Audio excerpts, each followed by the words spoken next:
మనం కూడా పరలోకం వెళ్ళిన తర్వాత అందరికీ ఒకే మహిమ ఉండదు. ఇప్పుడు నేను బాగా బాగా పెద్దవాళ్ళ కనబడచ్చు. మీరందరూ అనుకోవచ్చు, పాస్టర్ గారు చాలా మహిమలో, చాలా వెలుగులో, దేదీప్యమానంగా ఉండొచ్చు అని మీరు అనుకోవచ్చు.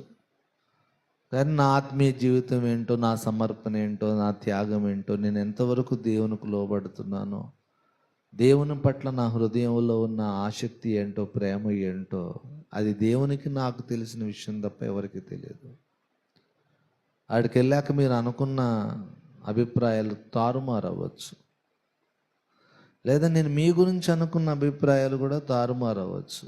ఎవరు ఏ మహిమలో ఉంటారో అది నిర్ణయించేది నేను కాదు, ప్రభువే. మనం ఎవరిని జడ్జ్ చేయలేం.